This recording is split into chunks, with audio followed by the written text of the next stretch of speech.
Lomi, goto at mami na swak sa malamig na panahon binabalik-balikan sa Batangas City. Ating tikman sa report.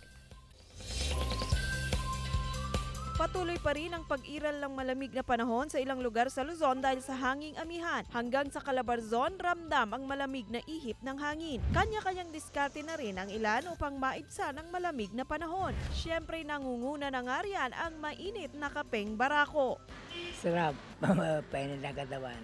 At dini nga sa Batangas, hindi rin nawawala sa listahan ang binabalik-balikang lomi. Si Stephanie na mula pa sa Maynila dumayo sa Batangas City para matikman ang authentic na lomi. Nung unang tikim ko before, napasabi na po talaga, pagbalik ko ng Maynila, hindi na ako kakain ng lomi sa Maynila. Dito na po talaga ako.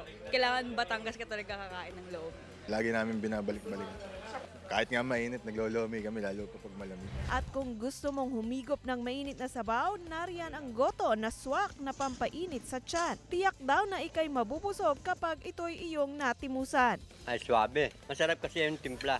Masarap ang katawan, busog. Tapos, enjoy pa sa kinain, hindi lugi yung binayad. Akin na inaayos yung pagtitimpla para hindi sila madala. Araw-araw sila balik.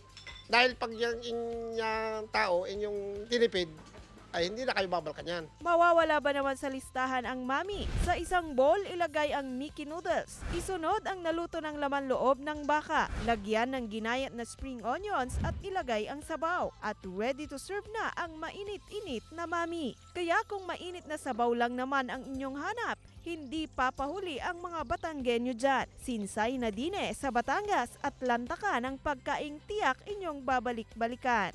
Hazel Kawaing Alviar para sa Mornings with GMA Regional TV.